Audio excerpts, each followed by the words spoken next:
good morning, or good afternoon even now, is it? And here we are back with the oil check. And this is the oil check, the Rona special number 7. And this is specifically for UFC on ESPN number 12. Dustin Poirier versus Dan Hooker. And do not adjust your sets. Do not check your eyes. My usual compadre, Joe Pennick, hasn't got younger and better looking. We have a special guest on Skype today for the oil check. I want to give a big oil check welcome to Levi Steedman. How you doing today, Levi? I'm all right. How are you? I'm not bad at all. Not bad at all. So yeah, I just really want, first of all, really want to say a big thanks for you coming on. The main reason that I got you on is because obviously you and I don't know each other, and you are, you know, seen as one of the young up-and-coming fighters in the UK in your division. And because I'm an old git, I've generally been getting a lot of old gits onto the show. So I wanted to try and mix it up a little bit and try and get a bit of young blood injected into the show, and try and get a different type of opinion rather than the old UK MMA stalwarts that I've been getting on. So before we go any further, just got a couple of things. So first of all, the oil check is sponsored by Fight Central, and their website is www.fight-central.co.uk. They are the purveyors of all fightwear, boxing gloves, Muay Thai, boxing, everything MMA related, and you can get a discount on anything on their website. So if you go to fight-central.co.uk and at the checkout you type in the discount code the oil check, and that will get you a 10% discount off anything and everything on their site. And as always, if you want to contact the oil check for any reason at all, you can do so by telephone or text on 07510 954 793. You can email us on theoilcheck@hotmail.com, and you can contact us on social media, Facebook, Instagram, and Twitter at the oil check. That's social media at the oil check. Okay, that's the boring stuff done. So, Levi, what are you doing at the moment? Give us obviously, we're in the dreaded lockdown. I've been seeing you on social media. You've been trying your best to keep up with training, doing a lot of stuff in your garden, and I've seen you like trying to beg bikes and steal mills and what have you. Tell me how things are going for you at the moment. Yeah, I mean, obviously, it was shit to start off with because of, like, obviously, all the MMA, well, every gym closing. And then I thought to myself, I may as well just work on like my cardio and everything, like endurance over this period of time, because obviously nobody can do any like contact sport. So I've just been on a mad one really, just trying to get my cardio up, because I think that was what I said wasn't great. You know, like I feel like I'm a good fighter, but my cardio was shit. I just tried to like get it over and done with in the cage. So I thought, yeah, I may as well just do that. And that's pretty much all I've been doing is like running, going on the bike, hitting the bag, like basically annoying my mum. And that's pretty much all I've been doing. Like, that's how boring it is.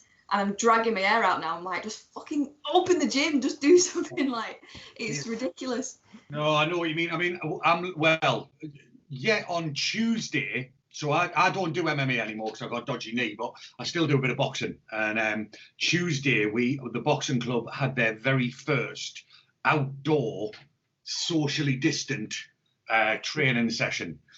So we basically, there's a youth club near the boxing club, and they let us use like the basketball court there. So it was just a basic fitness thing. It wasn't a lot, but it was. Do you know what? It was so good to get back with the team and the lads, and and that bit of camaraderie, and that I've missed that, because like I'm a boring old git these days. I don't go out drinking or anything like that. So that's my social life. Going down the boxing club. And so it's been pretty tough.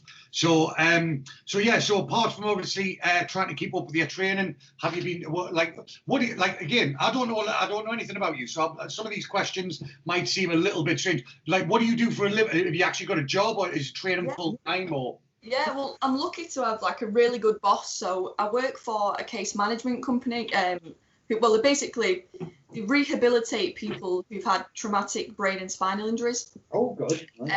So it's a bit of like, it's kind of sad, but it's also nice at the same time. Obviously, these people have had traumatic injuries, but we're like rehabilitating them, so it's kind of nice like that. So I used to be full-time there, and then my boss obviously cottoned on to the fact that I'm doing MMA, want it to be a career, and she said, you know, why don't you go part-time so you can train in the morning with a fight team and then come in, you know, the afternoon and work from there.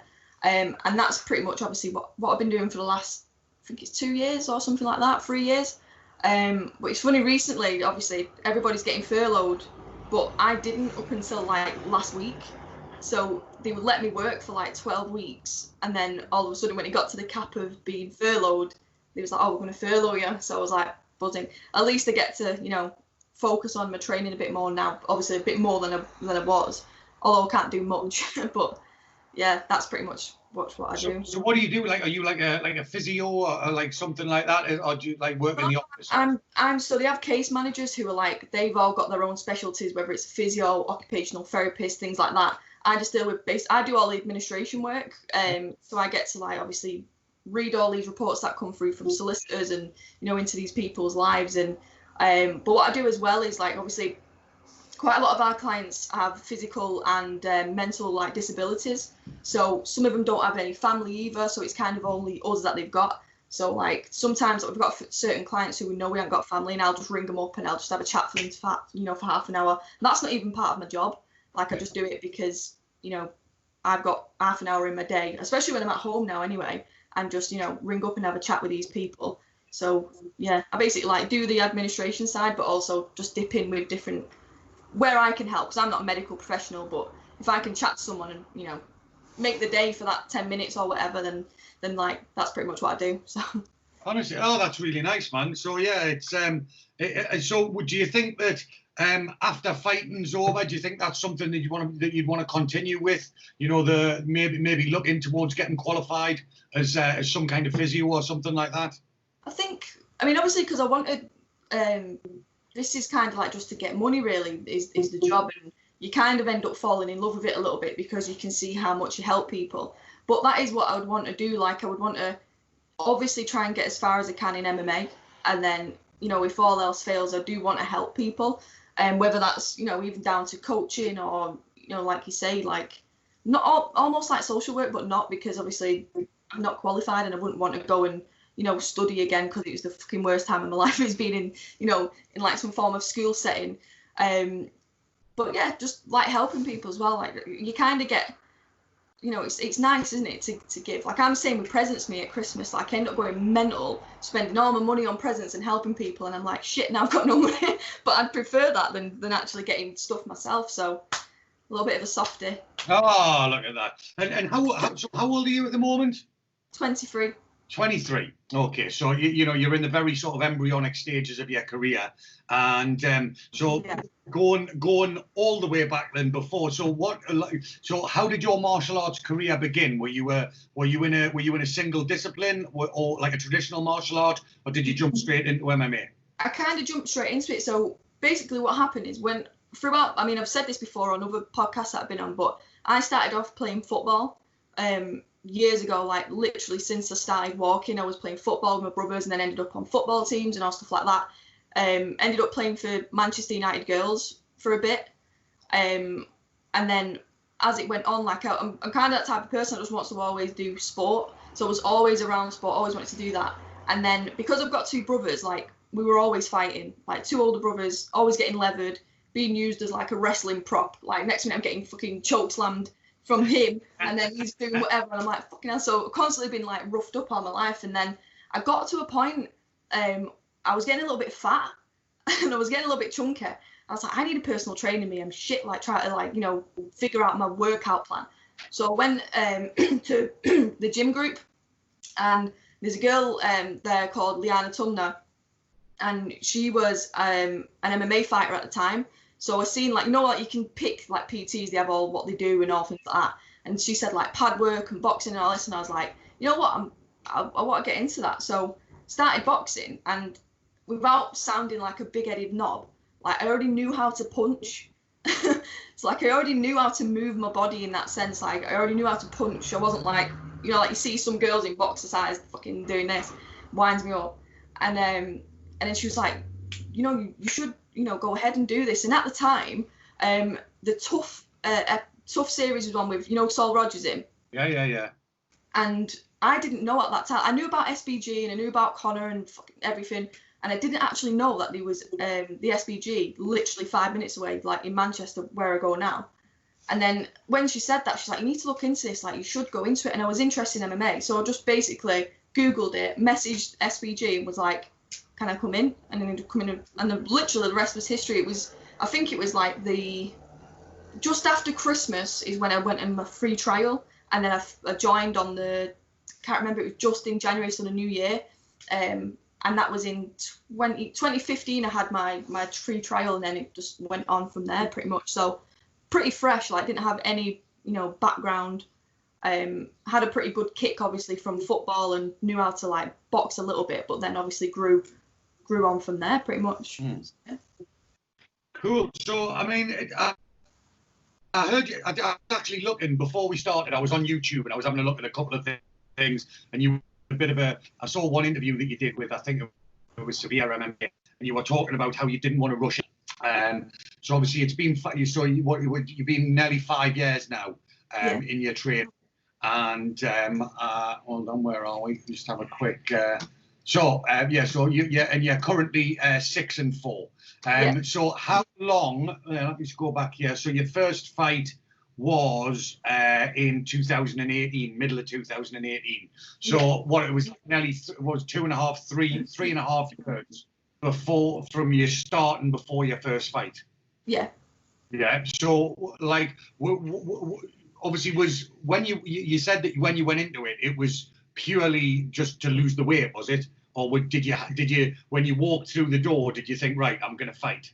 It's a weird one because, like, I've always watched boxing, I've always watched MMA, because obviously, like I say, my brothers, got older brothers, and obviously my dad likes boxing.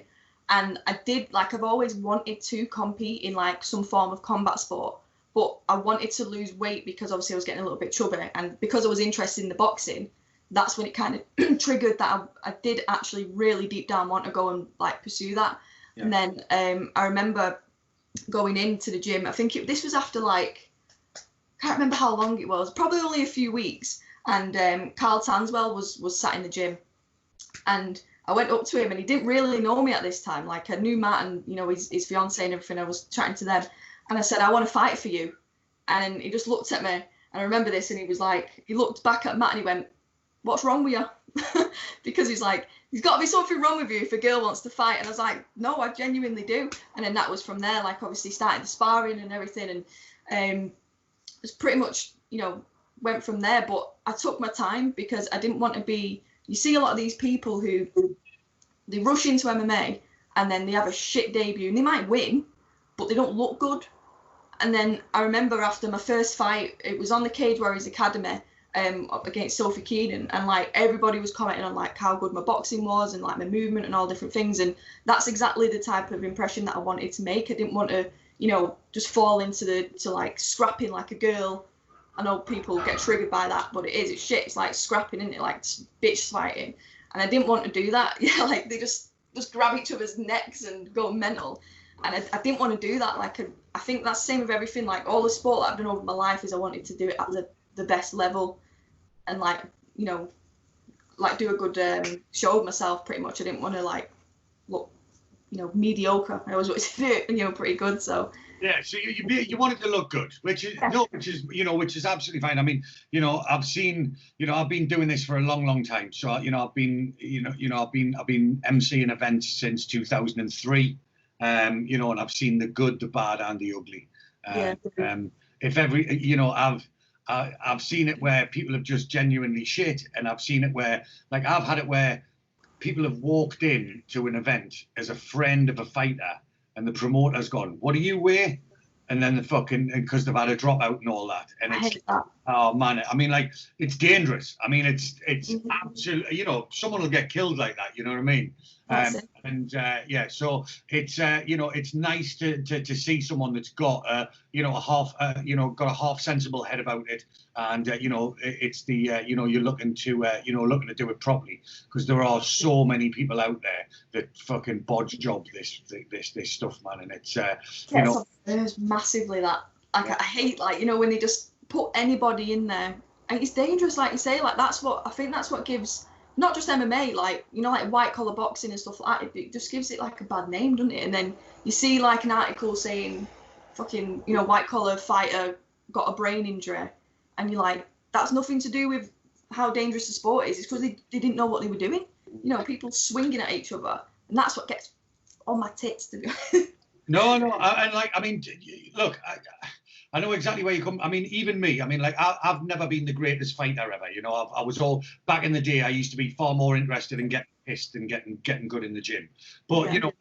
I've trained martial arts all my life, on and off, and like I say, boxing at the moment, and even me, like I say, I'm not the most experienced guy in the world, but I've done a bit, and yet just before the lockdown hit, I was fucking sparring with one of the lads in the gym, and he fucking clocked me and fractured my eye socket. You know what I mean? And that's like, that's from, I'm in my 40s. You know what I mean? And like I say, I've been doing this a long, long time. And even then, it's like it was just a freak accident. He's a big unit, the kid I was sparring. But we had 16-ounce gloves, we had head guards, and I've sparred countless rounds with this kid, and then all of a sudden he's just flicked out a jab. It's caught me in the wrong way. I've just walked into it, and my eye socket's bust up. You know what I mean? And that's the kind of accidents that can happen, even with people with a lot of experience. So it's good to see, man. So like you say, so your first fight was Cage Warriors Academy Northwest. So that was in June 2018. So you beat there was that Sophie Keenan, and you took a decision win. Just a fight. How do you think that went down for you? Were you dominant throughout, or was it a fair? It was a good one, because at first, like, obviously your debut is always nerve-wracking anyway, and we obviously SBG and Next Generation, for some reason, like, they always seem to want to fight each other's fighters. And then when it come across, like Sophie Keenan, Next Gen, I was like, this is really good. It's good, two gyms to go in together. And she was a purple belt in jiu-jitsu at the time. And I think I just got my blue belt, or I don't even think I had my blue belt at that time. I might have just got my blue belt. I can't remember anyway. Yeah. And so I was like, great, whatever, I'm not bothered. And I thought it was going to be more like a wrestling match. But then she stood up, and I was quite, at that point, like, I was more confident in my striking than I was my grappling anyway. And then I think it just went out exactly how we thought. I just kept it on the feet and just picked off loads of shots, and grinded out the decision. She wanted to get it on the floor, but I just kind of utilised what I had. She obviously didn't like it, because she hasn't fought again since. So you gave her a lesson anyway. I thought that was strange, because I thought, I couldn't ever like take a loss and then never fight again. It's good learning process, isn't it? So that I did think that was quite strange. And then again, you mentioned it on this other interview and having a look. So you've taken 4 losses. However, all of the losses that you've had have been fairly close affairs. Definitely the first 2. So your next one was a split decision. Again, shit, by the way. I'm not going to try and pronounce her name. I'm just going to call her Dagmar. So you fought some girl called Dagmar on Evolution of Combat a couple of months later in September, and you took a split decision loss. Talk us through that one. What happened there? I hate going through my losses, because I've lost and there's nothing I can do about that. But I hate that fight, because I 100% thought I won. And a lot of people said it. A lot of people who's watched it was like, what the fuck? Even referees of different promotions have gone, I don't understand. Judges, have gone, I don't understand how that works out. So basically what happened was, I just utilised my striking again. Like, she wasn't very fast. She was a lot bigger than me. I think she cut down from 70 kilo. I was walking around at 56. I was only very small at that time. I was only quite young. And then I was just picking her off with shots. I was landing head kicks, body punches, all sorts of stuff. Basically just running around the ring, hitting her. And then she kind of I think that was the first round, was really good.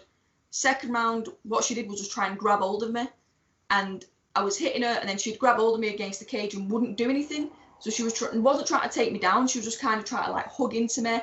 And then that was how that played out. And then the third round, exactly the same. I was hitting her with shots. and then she'd like grab hold of me at the end and just kind of try and crush me. And she had this mad like Icelandic strength, like that shit's real. I was like trying to get off. And I was looking at Matt Inman was like, fucking get off the cage, and I was like, I literally had hold of a throat going, I'm fucking trying to get off the cage. Like I don't want to sit there. And that's pretty much how it went down. Like I don't even think she landed any strikes on me. I can't even remember. I don't think she did. And she got the split decision simply by holding on to me, which pissed me off, and I sound bitter about it, but I hate watching the fight because I just think it doesn't make any sense. Yeah. And that, I mean, again, that sort of local promotion there. And then again, you went on to the IMMAF, and you took a split decision loss there.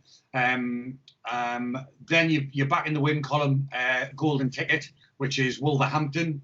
There's some good lads. You beat that Sophie Luxton. So you're now 2-2. Mm-hmm. And then again, a couple of decision losses. Again, one on Almighty, and then another again back on the IMMAF. Did you only? I thought that IMMAF aren't you supposed to fight multiple times? I don't really know a lot about it. My mate Ricky's the MC for it. He knows a lot about it. Yeah. But are you not supposed to fight multiple times on that, or is it knockout? It's not like a round robin, which I think it should be, considering the amount of fucking money you pay to actually go and fight there. Like, it's ridiculous. It's not funded. You know, I mean, a lot of people have asked me about IMAF, and I sound proper brutal when I talk about it, but everybody has their own like opinions on it. I just don't like it. I just think it's stupid. I love the idea of it. It's brilliant. You get to go to a different country usually, fight these different people. It's a mint experience, to go over with your team. But I think the whole process is kind of a bit shit, because what they wanted was, one person's in the red corner, one person's in the blue corner, and you have a kit. And it's almost like you can't be your own person. You can't sway the judges by wearing different coloured shorts or whatever and being different. That's good. I like that, especially at amateur. And there's no, pizzazz about it. You can't have a big walkout. But then they started putting the winners of other tournaments in golden kits. So then that shows the judges that this person's won tournaments before, so they automatically think that that person's going to be good. So I fought the girl in my first fight. I fought a girl who won the South African Open, and she had a gold kit on. And at the end, I've got a picture, I'll send it you, it's brilliant. At the end, I fought, I won, buzzing, had my hands up. She literally had her head down to the floor, knew she lost. Even her coaches were just stood there like that with their arms crossed, like, waiting for the decision. And then they said her name, and then they was like looking at each other as if to say, "Oh yeah, like fucking hell, we won." And I was thinking, is that a load of bullshit or what? Like, it was ridiculous. Like, I got a couple of takedowns. Also, it's the same thing, like just grabbing hold of me, trying, to stop the striking. Landing all different types of strikes, and obviously getting the takedowns in the rounds, which you'd think that would win. And then split decision loss again. But there's a picture. It's really funny. My mate was watching. I think it was like 10 o'clock in the morning for her because it was in Bahrain, and she took a picture and like I'm like got the England flag up waiting, and then that other girl's like just literally like looking at the floor, looking like she's gonna cry. And then I was just like, fucking hell. Like, it was unbelievable. But that's it. I think those little things sway judges, though, like the gold kit. Well, do you know what? The thing about it is unfortunately, I think a lot of the officials on that IMAF they're very sort of junior officials. Yeah. They don't get paid. So, I think they get the flight and the hotel paid for or whatever. So, you've got, they're not going to attract, the high level caliber of official. It is one of those things, and there's a lot of people out there that just they don't know how to judge a fight. They've never had a fight, they've never been around, they've never even trained in a gym. And the unfortunate thing about this sport is it does attract a lot of hangers on. I mean, like when I first got into MMA, like back in the early 2000s, so 2001, 2002. It was very, very small and very, very niche, and everybody involved there was no money in it. There was no, nobody knew it existed. There was no groupies, there was no hangers on, and everybody involved was involved because they loved it. You know, it was pure. It was an absolute passion thing. And then, you know, over the years, you know, you get all these people that all of a sudden they see a little bit of glitz and pizzazz and show business, and they're like, I want some of that.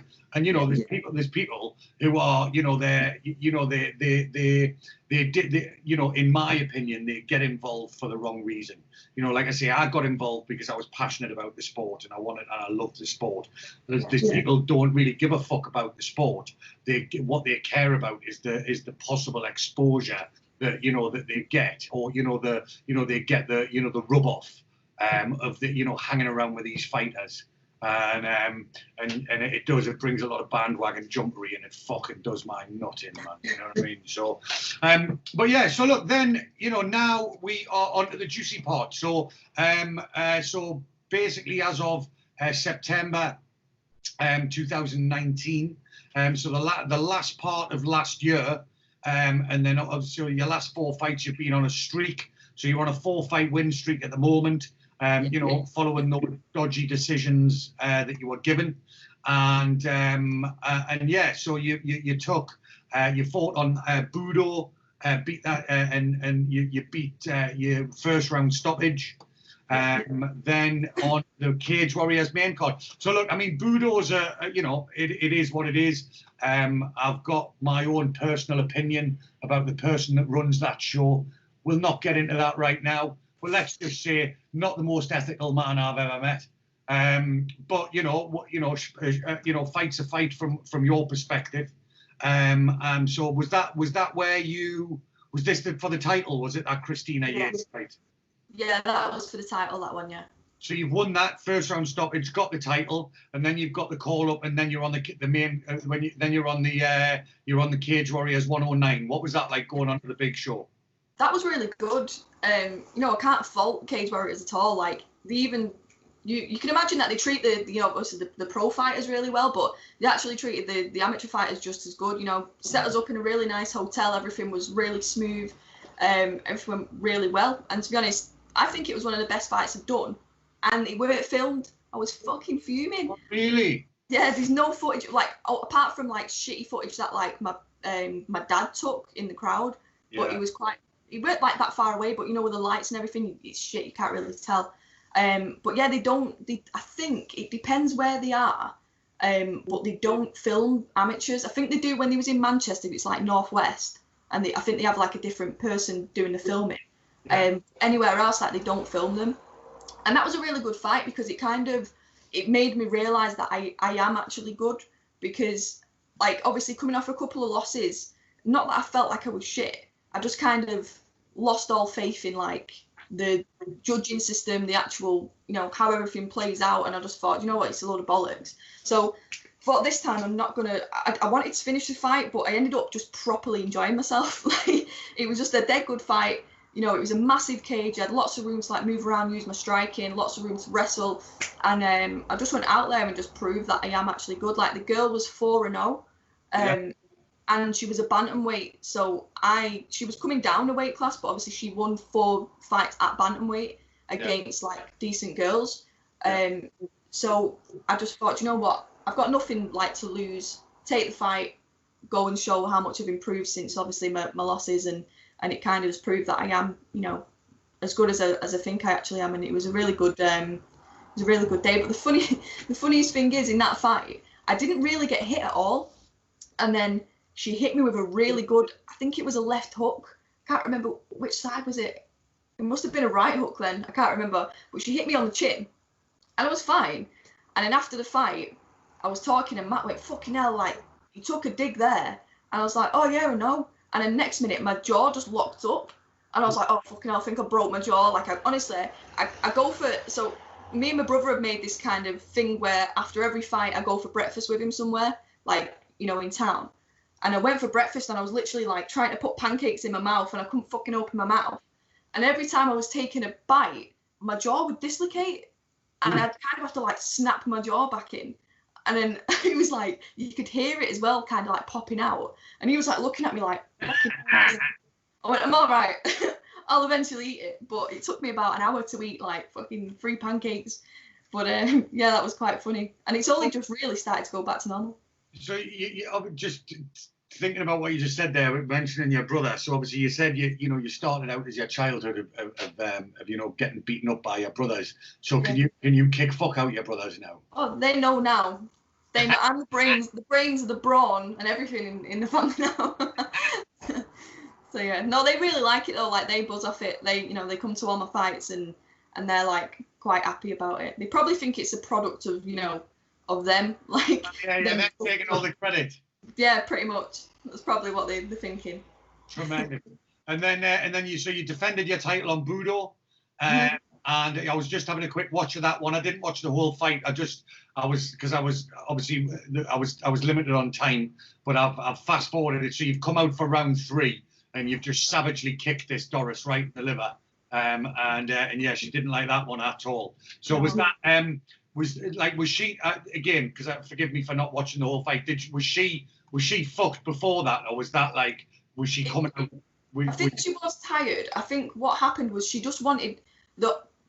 It's really funny. So if you watch the first bit of the fight, what Matt has been installing into every single one of his fighters is if someone shoots on you, you're gonna put their head into the fucking floor. Like you smash your hips onto the head, and you don't give the head any room to move out. Like that's it. You sprawling hard, and you're not giving him the takedown. So that's all we're drilling, and Matt's literally had me sprawling on him, who weighs like 90 odd kilos, and I'm just like fucking hell, doing all this training about it. So then she shoots on me after me hitting her, and I proper sprawl my hips in, and there's no way that she's taking me down. Then she falls backwards, so she pulls me on top of her instead of trying to take me down. And obviously, if my hips are in, I'm gonna fall forward because obviously I don't want to get taken down. So she kind of pulled guard. So it was like, for fuck's sake. So we ended up in full guard in that bit, and it was obvious she just wanted to sub me from guard. So the whole time I was just keeping safe, and then waiting for the next round because I knew that if she stayed standing with me, I'm gonna get something. And I think it was the second round where I kicked her in the head and it dropped her, and then she was really good at recovering. Like she just grabbed hold of me straight away. As soon as I went to finish it on the floor. She grabbed hold of me and again was trying to grab my arms and do all sorts of stuff. But then in the third round, it was really funny because she came out like this because obviously she didn't want to get kicked in the head or punched in the head. So then I just looked at her body and was like, I'm going to kick you in the body. Well then, boom. So that's it. You see it I come out and I look and I just go boom. And then that's when I throw the kick up and obviously it landed. But even Matt, my coach, said she come up like this. It's pretty obvious you're going to go to the stomach. You're not going to kick her for her arm. So that's pretty much how that one played out, which was a good fight actually. Yeah, and I mean, that was super active towards the end of last year. So you've obviously fought on Budo in September. Then you fought October in Cage Warriors 109. Then December you've back on Budo again. And then just before lockdown, end of February there on UK Fighting Championship, another win by stoppage against this Charlie Burke. Yeah. So talk us through that one. Yeah, that's a really weird one, that fight, because I was never supposed to fight Charlie. I was supposed to fight Lauren Bellis on Budo, and obviously I think Lauren's quite notorious for pulling out of fights, and I kind of had a feeling that she would pull out of the fight. And then she did. And I think there was only, was it 12? I think it might have been 12 days before the fight that she pulled out, or it might have been a little bit longer. And then luckily enough, Charlie's opponent, I think, got an injury or something happened and that fight fell through. So we've seen that obviously someone was looking for, I think it was UK Fighting Championships was looking for someone for Charlie. And then we came to an agreement of a catch weight. But I know Charlie, we do know each other, we're friendly, we had our first interclubs together years ago, and we got chatting from there. So it was a bit weird. I've said this before, but I think that was a bit of a challenge in itself, is fighting someone that you actually know, and that you don't really necessarily want to hurt. I know that sounds daft. No, absolutely. It's just one of them things. And I think that fight, my first round was a bit shit because everybody knows, and if you've watched my fights, apart from a couple of them, is I am a little bit of a slow starter, but that doesn't mean that you can rush me, because if somebody rushes me, then it gets it's a kick up the arse for me for that. I actually want someone to do that to me, but I'm a little bit of a slow starter, so it kind of try and find my pace a little bit, and then that's in the second round. I kind of come out of it and got the TKO from there. But I think that kind of added to the slowness was the fact that I don't have any animosity towards Charlie. Like, I don't not like her. It's not like I want to go in there and fucking, you know, half the time when I go into a fight, I don't know the person and I don't really give a shit about the person. So it's like you kind of just want to go in there and go mental. But that was like, it's pretty hard, and you have to be a certain type of person, I think, deep down, to just switch that kill switch on when you don't need to. Yeah. And but yeah, like you say, got the job done, and it's a sport at the end of the day. Like, we're, you know, still happy after it, friends, you know, took pictures and all sorts of stuff. So it's just one of them things. But I'd love for someone to be a proper knob to me. I'd love that. Like, that's what, like, against that Chrissy Yates, when I finished her in like a minute 20 or whatever, like, she was being a proper dick, you know, throughout the whole process. And I thought, I'm not going to message her back, but it was fueling my hate fire. Like, she was saying, you know, she's had these TKOs on a boxing record and this, that, and the other, and she's going to knock me out. And I was like, fucking, you can try and knock me out. Like, I was proper, like, being a bit of a dick on the inside. And that's when I just let it all out. Like, I was just fuming. Like, I remember warming up, can't get my words out, warming up backstage. And I was, funnily enough, main event on that fight, because Chris put me as main event because loads of fights kept pulling out. And so it was about 8:30, 9 o'clock. And I was just like pacing around in the back, and I was like, she thinks she's gonna fucking knock me out. I was like, I'm fucking sure. I was just proper going off on one. And then when I came out, I've got this thing now where, like, it just kind of happened, is when I walk out to my fight, I like rip my t-shirt off before I even get to the cage. And it's just one of them things now, and I'm just like fucking like getting tangled in my shirt, getting all like, you know, riled up, and then obviously won the fight after that. But yeah, I kind of like it when someone's a bit of a dick. It helps. Yeah, no, I get it, man. It's you know, it's all well and good. You know, it's like, I don't know, I suppose it's like sparring, really, isn't it? You know, when you're sort of, it's, you know, you're just sort of, you go into it and you know, you're tippy tapping with your mate, and then all of a sudden he'll clip you, or, you know, whatever, and then you're like, all right, you fucker, and then you sort of you start stepping it up those levels. But yeah, you know, there's a major difference, you know, between laying a glove on your friend and someone that you like, and fucking laying a glove on some prick that you fucking don't like. Yeah. And it's that, you know, it's that venom, you know what I mean? That absolute venom that you know, that you can put into it. So yeah, I totally get where you're coming from on that one. So that's you're 10 fights as an amateur now. Like I say, some moody decision losses.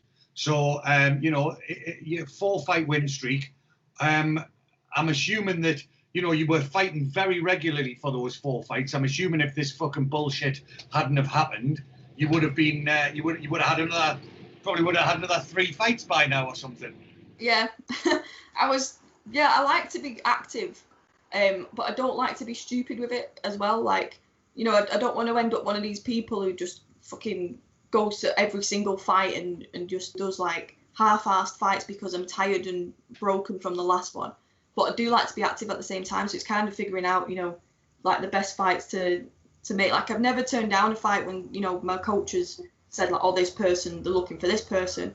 But a lot of the time, it's just the nature of the sport, isn't it, as well? Like, people pull out, then you've got to find someone else, and then it's all this, that, and the other. But yeah, like I probably would have fought, I definitely would have fought probably twice by now, I think. You know, we're in June, aren't we? Nearly July. So yeah. I definitely would. So are you looking to stay at the amateur ranks for the time being, or is it, what, have you got your eye on the pros? I don't know. Obviously, I need to, like, me and my coach have had a good chat about turning pro and stuff, and obviously the options and figuring out what's happening. Because what I said at the very start of my career is that I don't want to just have, like, you see a lot of people who've had 3 fights and then go pro. I said the minimum that I want is 10 fights at amateur, and then, you know, figure out where we're going to go for pro. Especially, I said to myself that before I'm 25, I definitely want to have had 1 pro fight. So it's in the pipeline, but obviously after this fucking shit that's going on, nobody ever calls it coronavirus, so they just say the shit that's going on. After this shit's over, fucking bollocks, yeah. All this shit is over. Like, we don't know, we might have another amateur fight, might go pro. I don't know, because like you say, everyone's going to want to fight after this. All the ones that are actually interested in fighting and not just in it for like, you know, 50 quid to fall over on the floor, are all going to want to be fighting. So there's probably going to be loads of matchups, or there might even be loads of opportunities if I turn pro. So it's kind of, it's one of them things that you kind of really got to think about, because if I was going to turn pro, I wouldn't want to, you know, go straight into a pro fight. I'd want to have like a good few months where I'm practicing, you know, the 5-minute rounds, the elbows, the knees to the head, where I can put my hands on the floor, all the other stuff. Like, I don't want to just, because I've watched UFC a couple of times, I know what I'm fucking doing. Like, I want to, you know, actually really practice the rule set and really get an understanding for it, which we was kind of doing anyway, because like Matt Inman, my coach, he goes through everything. He wants us all to be exposed to different things, like obviously the pro rules as well, even if you are amateur, just so you're aware of it. You know, if we was wrestling, for example, or well, if we were sparring, for example, and I just had my head down trying to fight hands, and he's like, you know, you've got to protect your fucking head. You could get kneed in the head at this point, and all this, that, and the other. So it's kind of, we already obviously have a very good understanding of pro rules, but I would definitely want to not perfect, because obviously I wouldn't have perfected at that point, but really get that into my head before I then go and take a professional fight. Well, you know, you've mentioned Matt quite a few times. You know, Matt's an absolute legend. You know, I've known him for a long, long time. I've emceed a lot of his fights from back in the day, and yeah, you know, he's got a very, very high level of experience. You know, been there, seen it, done it, got the t-shirt. You know, so you're definitely in safe hands there. So you know, me, you know, if all of a sudden, I was transferred in his position, you know, I'd probably say to you, maybe get a couple more amateurs under your belt after this crap's over. Because the thing is because everyone's had a bit of time off, you know, it sort of reset the clocks, as it were. You know, it might be an idea for you to come out, you know, get a couple more amateur fights under your belt, you know, get your momentum going again. And then the momentum's going again, then maybe look to, you know, take the pro. But there's, you know, Cage Warriors have got a big show. They've just announced like a 3-night event. I think it's going to be Friday, Saturday, Sunday, or Thursday, Friday, Saturday, or whatever. They reckon they're going to have 3 shows in 3 nights. So I'm pretty sure with the fact that you've already got a win on Cage Warriors, you know, there might well be a slot for you on one of those. So that's probably that may be September time, I think, that they're aiming for. I think a lot of the other shows, the thing about Cage Warriors is they've got the money where they can put the show on without the audience. Whereas and they're the only one in the UK that can do that. There is not one other show in the UK that can put on a show without selling a ticket. So it's you know, I think that might be the way forward for you to try and hook yourself up onto Cage Warriors. But you know, and then maybe next year turn pro. But yes, we will definitely be. There will definitely you know, we'll be keeping an eye on your future career. So is the goal? Is it the usual thing? You know, are you looking to get there, turn pro, and have you got your eye on the UFC? Yeah, I mean, I love this question because it always makes me cringe when people get asked it and they're like, I want to be a UFC champion. And it's not that they can't, and it's not that it's impossible, but I just don't like saying it myself. I just want to like prove that you can do it. Like, at this moment in time, at my level, I don't want to be, I'm not saying no one can dream, and I'm not saying I don't dream of that stuff, but I don't like saying it out loud yet. I just want to work my way up there. Yeah, you don't want to jinx it. Yeah. That's it. Like, I don't want to say it because I just think it just sounds silly. Like, you know, when someone first finds out about MMA and they Google it and they'll be like, UFC, and like, are you a UFC fighter? And you think, fucking hell. Like, I just hate that. And obviously, I want to work up from there. Like, I'm not really bothered about money. Like, everyone wants to go to Bellator and get fucking, you know, as much money as they want instead of like going through the good routes to get to the UFC. Like, I really like Cage Warriors. You know, a lot of my training partners and people in the gym, and obviously Matt, you know, was in Cage Warriors, and I think that's like a brilliant platform. And I would just love to fight on there first. Like, I tried their pro yellow gloves on, you know, the Cage Warriors gloves, and I'd done like a photo shoot with Dolly Clue, and I was like, ooh, these look nice. So I was like, I'd love to punch someone in the face with these. So like, that's the route that I would want to take, is obviously turn pro, obviously have pro fights, you know, wherever I can, and then go through that Cage Warriors route, obviously, if they'll have me, because I don't think there's not really that many flyweight girls in Cage Warriors. There's strawweight, and bantamweight, I think. I don't even think there's that many bantamweights, but I know there's a strawweight division. And then Molly McCann had the flyweight belt, didn't she? And obviously Molly McCann's in the UFC, so the belt's just free there, and nobody's fighting. Nobody's even fighting in a division, so it just doesn't make any sense. So I think that needs to kick up the arse when everybody's Rona free. Yeah, but what you just mentioned something very important there. I think, what Cage Warriors would definitely do for, not just you, but for anybody. They are a promoter, they are a high quality promoter after all. And obviously what they did is they had Molly McCann, who was, a very, very high level product, and they promoted Molly McCann. They weren't promoting the flyweight division. They were promoting Molly McCann. So regardless of your weight class, if you start banging fools out at fucking at pro, and you've got yourself a decent social media following, you've got you're selling tickets, and you're winning fights in spectacular fashion, they will bring opponents in for you. And the thing about it is you've already been in there, you've already had a win. Matt's got good relationships with Ian Dean and Graham, and what have you. And so your pathway is there. It's right in front of you. And all you've got to do is you've just got to perform.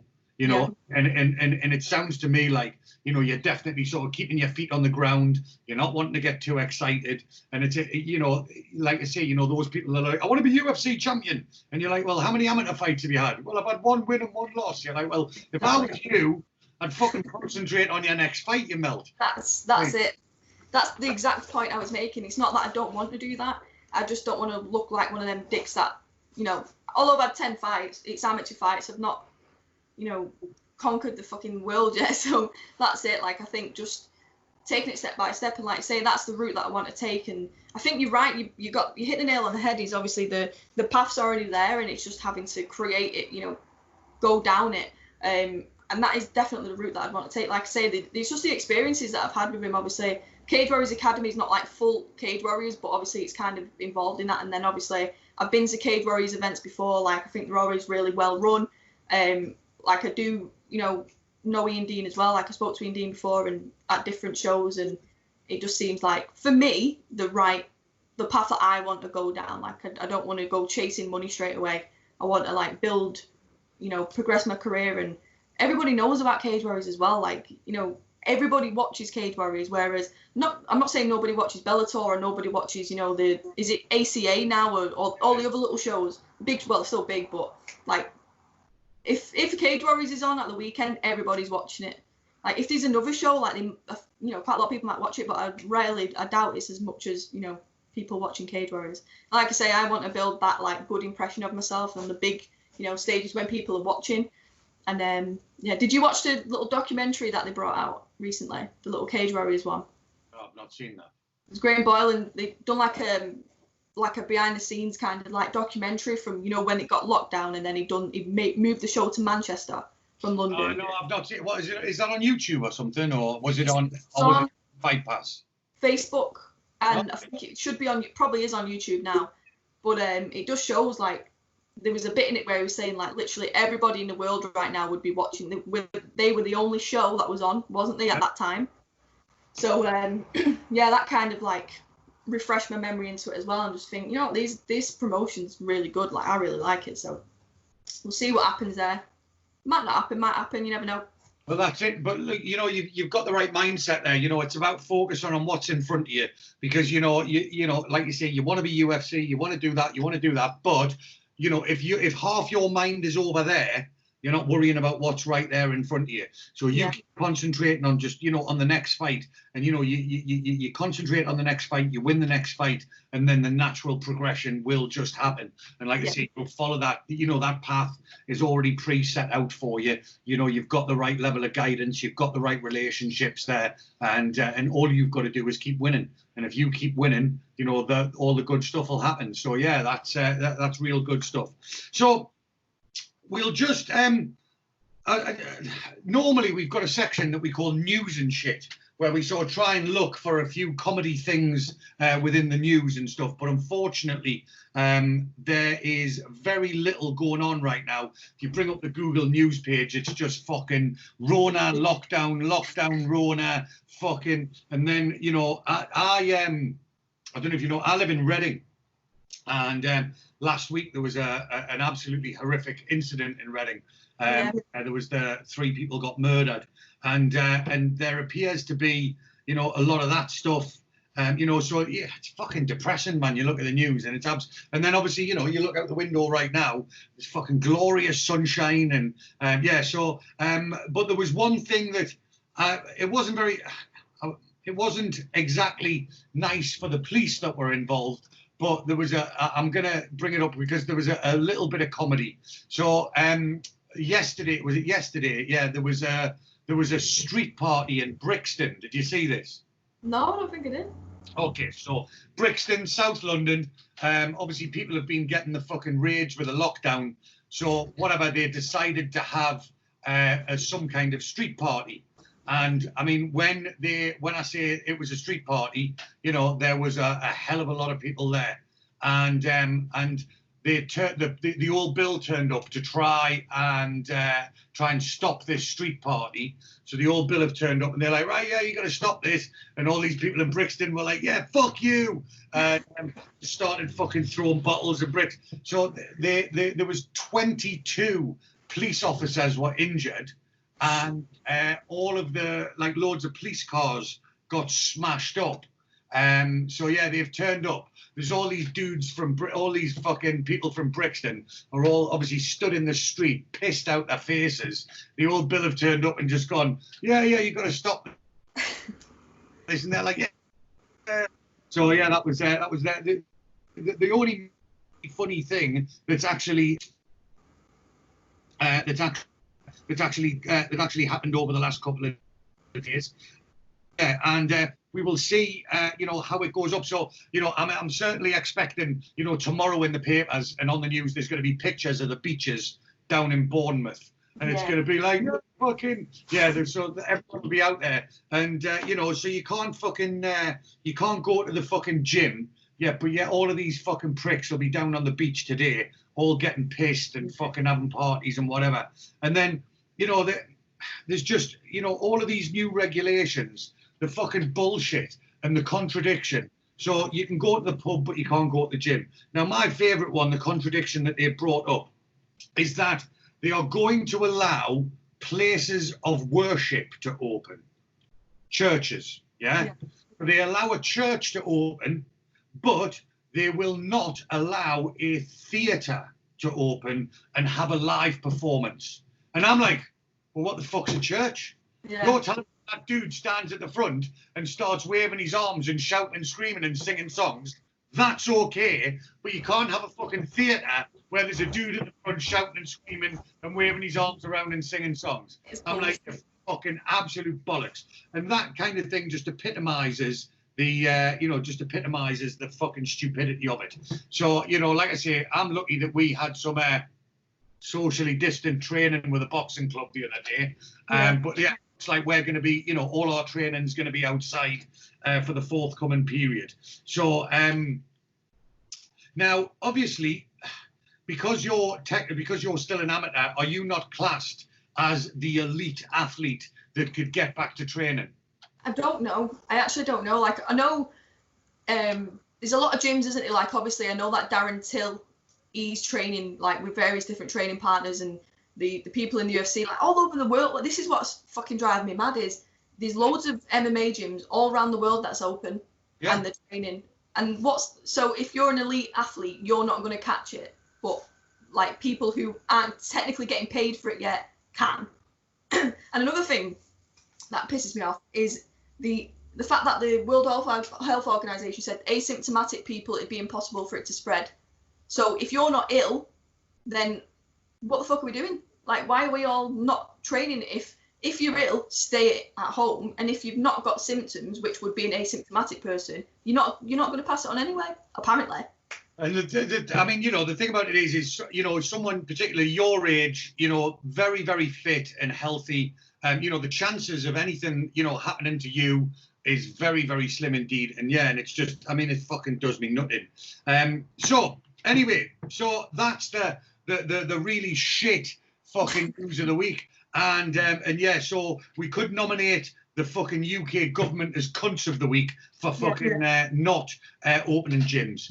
And look, logically, do I get it? Yes. A load of people in a hot room, sweating and fucking spitting and what have you. Yeah, technically, is that an environment that is conducive towards the transfer of a disease? Yes, yes, it is. However, are the people that are inside that room likely to suffer? No, they're fucking not, because they're under 40 years old. They're fit and healthy. No fucking underlying health conditions. The chances of anything happening are fucking very, very, very, very slim.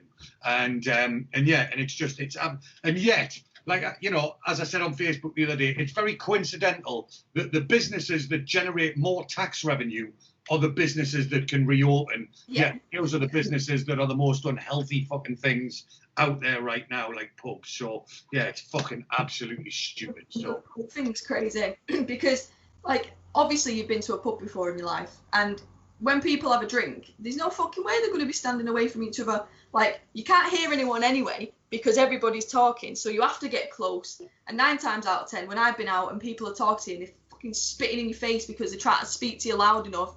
Fuck off! You're probably going to pass it more than anybody else. So yeah, that's my rant over. But I hate the fact that. So last week's UFC again was in Vegas. It was UFC on ESPN 11.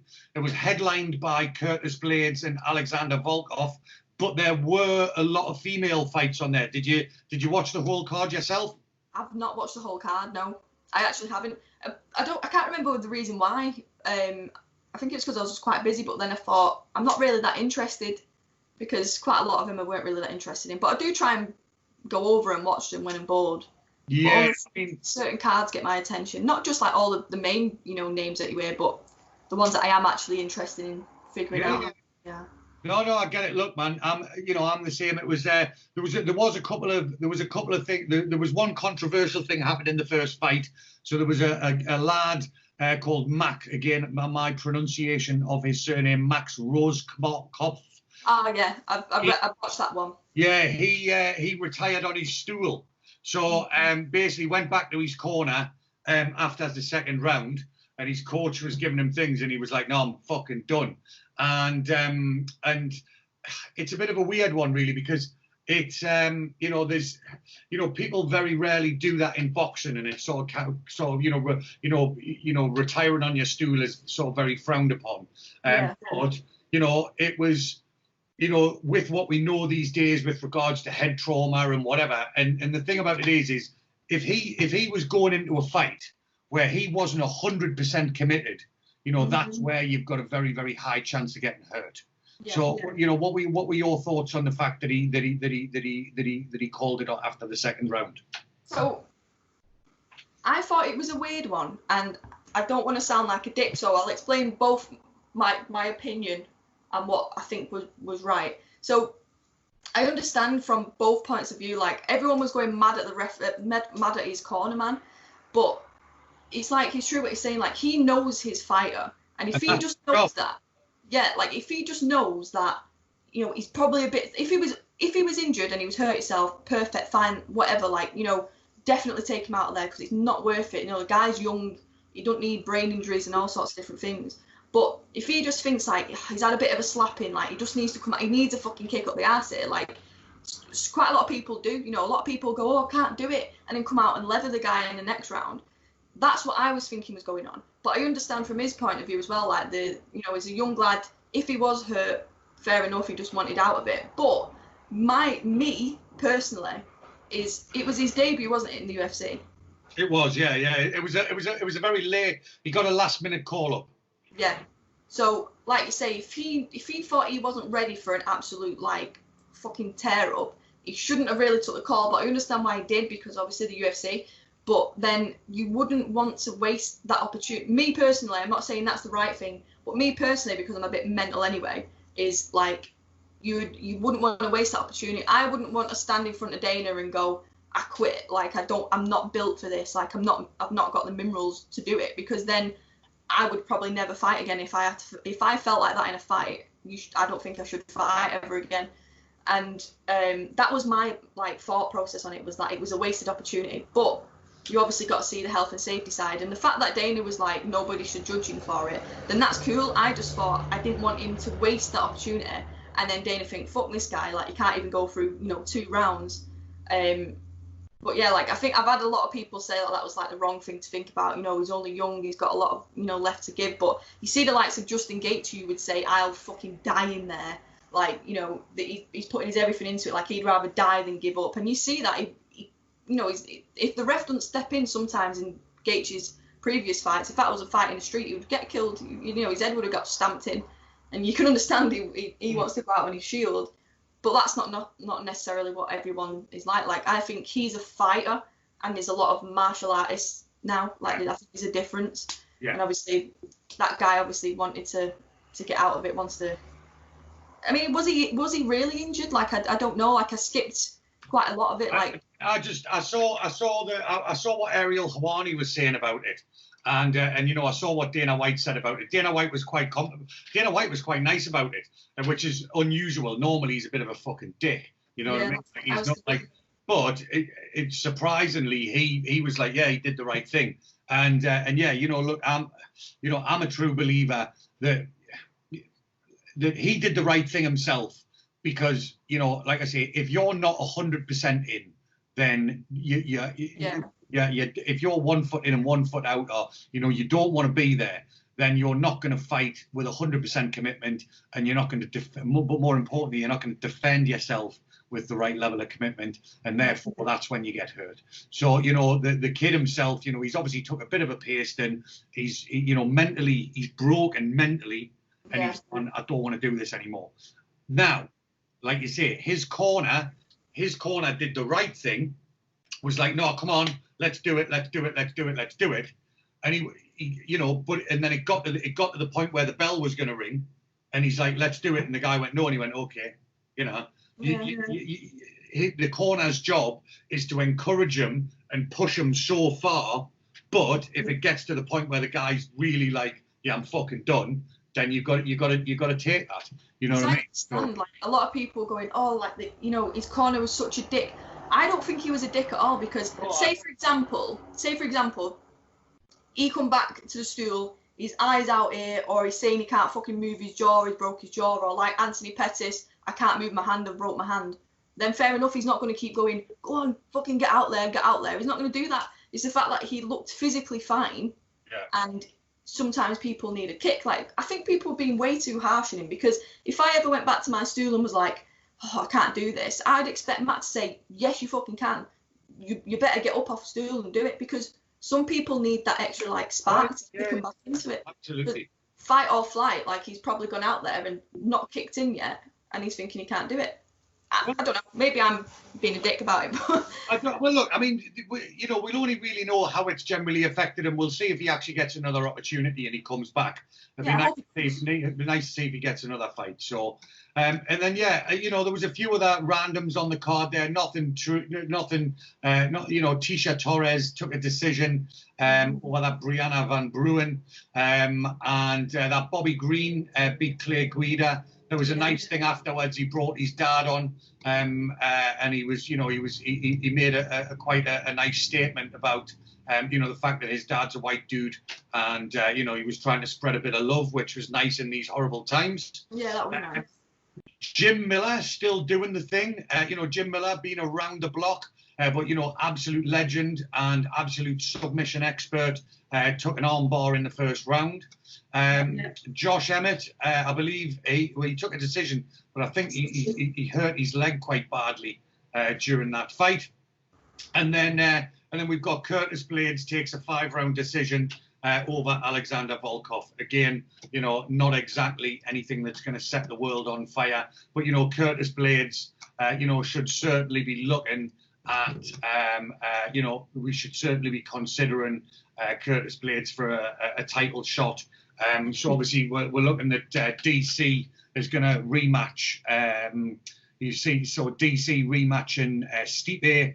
And if Francis Ngannou wasn't waiting in the wings, you'd probably get Curtis Blades. So it's those top level heavyweights there.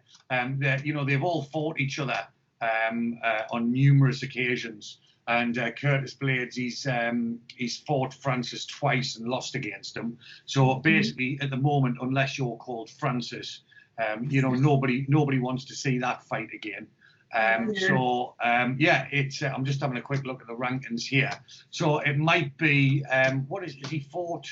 Is he fought Derek Lewis? When was the last time? Yeah, so, it might be an idea for Curtis Blades to fight Derek Lewis there. And then obviously the winner of that maybe gets the title shot. So, yeah, it's, but there's, like I say, it's sort of the division's a bit on hold really now until Stipe and DC fight again. But we shall see what happens with that. So this weekend, a couple of fights that I think are a bit more exciting for various different reasons, and then a lot of fights that could potentially be, sort of your bog standard. But with this weekend in this, we've got. Is that your dog? Yeah. I thought it was coming out. I thought I had a pop or something. It's two of them. They're fucking barking, synchronized barking. Someone's at the door. My mum's getting it. It's all right. Oh, that's all right. No worries. Well, look, and then so this weekend, ESPN, UFC on ESPN 12. Main event is Dustin Poirier versus Dan Hooker. Before we get into that, apart from the main event, is there any fights that you're looking forward to yourself this weekend? There's a couple of female fighters on the card. There is, there's one fight which is Mara Romero Barella, and she is fighting unknown fighter at the moment.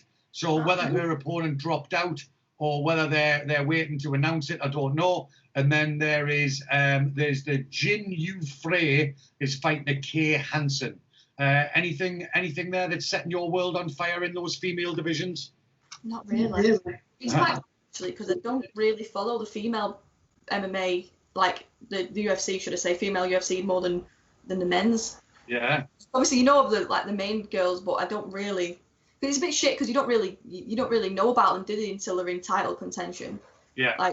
But I have watched a few good ones. I'm really bad with names, mate, especially the girls.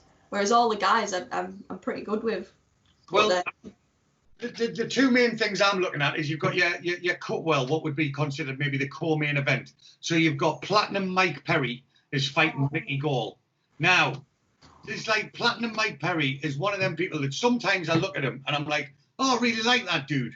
And then sometimes I look at him and I'm like, he's the biggest fucking cock walking the planet. So drives me mad. He's definitely in the biggest cock division at the moment. Did you see what he was saying about Cornerman? Yes. I hate it because I always say to my mates, like, he's the guy who's just digging a grave for his career so bad. Like, Perry was mint. Perry was so good. Perry was absolutely killing people, starching them cold. And then obviously went on like a bit of a bad run after that. But then it's like he's just lost his fucking marbles completely. Like saying like he's getting his girlfriend to do his corner work. But he was married like fucking about 3 months ago to that platinum princess, he used to call her, the blonde girl. And then now he's got this other random like 17-year-old, whatever fucking hell she is. But she's probably like 18 or something. She's only young, isn't she? I don't know how old she is, but yeah, I saw a video of her holding pads for him, and she looks fucking shit. She's just like, hands is fucking going everywhere, and I can't believe it. Like he's just going to ruin himself. I mean, I hope he goes out and wins because I do like him. I think he's a good fighter. He's just not very smart, and I think like he's ruining himself. But I do hope he wins. But I think that Mickey Gall is going to sub him. Well, I genuinely think he will. I think if he loses this one, he's probably on the way out. Yeah.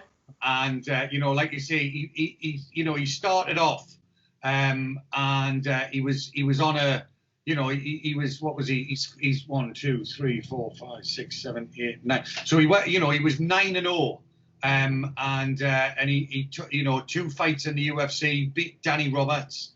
Then he started getting a bit salty. You know, lost to Alan Jouban, beat Jake Ellenberger, that's, you know, no mug, beat Alex Reyes. Then a couple of losses, beat Paul Felder again, who's absolutely no mug. Lost to Cowboy, lost to the other Cowboy. No, sorry, beat the other Cowboy. And then he's on 2 losses now, Vincent Luque and Jeff Neal. So, yeah, and then, you know, he's all that shit that he's got going on with Darren Till at the moment, which I think is fucking hilarious. Did you see that website that I posted up the other day where it was fucking MikePerryisabum.com? Brilliant. And I was like that. I wonder who made that. I wonder if the IP address is based in Liverpool somewhere. You know what I mean?